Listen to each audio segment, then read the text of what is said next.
ಮತ್ತಿಯ ಸಾಮಾನ್ಯ ಉಪಯೋಗವೆಂದರೆ ಹೊಳೆಮತ್ತಿಯ ತೊಗಟೆಯ 5 ಗ್ರಾಂ ಚೂರ್ಣವನ್ನ 1 ಲೋಟ ನೀರಿನಲ್ಲಿ ಹಾಕಿ ಆ ನೀರು ಅರ್ಧ ಆಗುವವರೆಗೂ ಚೆನ್ನಾಗಿ ಕುದಿಸಿ ಆ ಕಷಾಯಕ್ಕೆ ಹಾಲು ಸೇರಿಸಿ ಮುಂಜಾನೆ ಹಾಗೂ ಸಂಜೆ ಕುಡಿಯುವುದರಿಂದ ಹೃದಯಕ್ಕೆ ಸಂಬಂಧಿಸಿದ ಕಾಯಿಲೆಗಳಲ್ಲಿ ಬಹಳವೇ ಲಾಭಕಾರಿಯಾಗಿದೆ.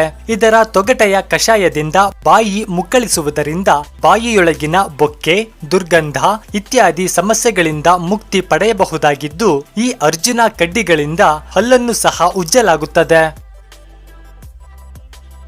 ಕಿವಿ ನೋವಿನ ಸಮಸ್ಯೆಯಲ್ಲಿ ಅರ್ಜುನ ಎಲೆಗಳ 4 ಹನಿಗಳಷ್ಟು ರಸವನ್ನ ಕಿವಿಗೆ ಹಾಕಿಕೊಳ್ಳುವುದರಿಂದ ಶೀಘ್ರ ಉಪಶಮನವನ್ನ ಪಡೆಯಬಹುದಾಗಿದೆ. ಈ ವೃಕ್ಷದ ತೊಗಟೆಯನ್ನ ತೆಯ್ದು ಆ ಗಂಧವನ್ನ ಚರ್ಮದ ಕಲೆ ಹಾಗೂ ಮೊಡವೆಗಳಿಗೆ ಲೇಪಿಸುವುದರಿಂದ ಮೊಡವೆ ಹಾಗೂ ಚರ್ಮದ ಕಲೆಗಳಿಂದ ಮುಕ್ತಿ ಪಡೆಯಬಹುದಾಗಿದೆ. ಹೊಳೆಮತ್ತಿಯ ತೊಗಟೆಯ 5 ಗ್ರಾಂ ಪೌಡರ್ ಅನ್ನ ಪ್ರತಿದಿನ ಮುಂಜಾನೆ ಹಾಗೂ ಸಂಜೆ ಟೀ ಅಥವಾ ಕಷಾಯ ಮಾಡಿಕೊಂಡು ಸೇವಿಸುವುದರಿಂದ